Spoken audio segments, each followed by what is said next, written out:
Oh, it's working now. Okay. Today is the feast of St. Christina the Astonishing.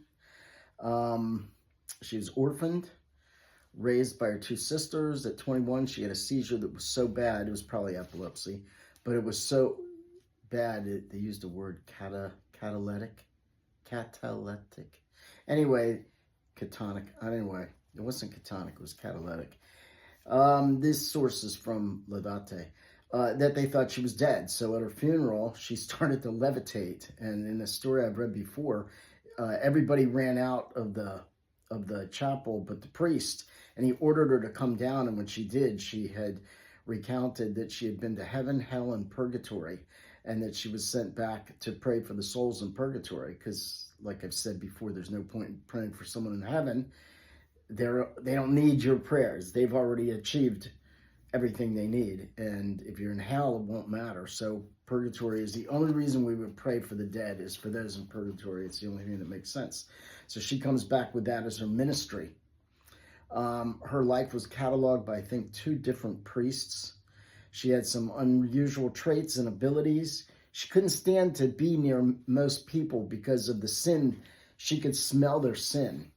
So, and since everyone's a sinner, that became a problem. It was intolerable for her. So she would try to escape being around people. She'd climb trees. She'd go into buildings. She'd hide into cupboards.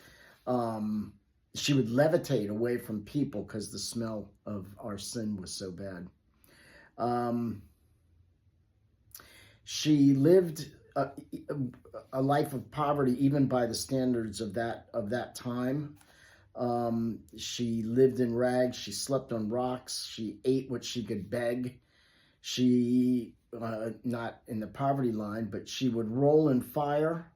She could stand in freezing water for hours in the middle of the winter and not be hurt. She would allow herself to be dragged with the mill wheel under the water, and none of this would hurt her.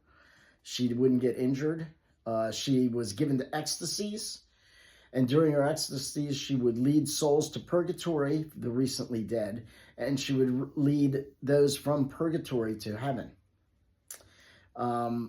People were divided whether she was touched by God, tormented by the devil, or perhaps even insane. Through all of this, she was always obedient to her prioress of her convent. She lived to be like 70.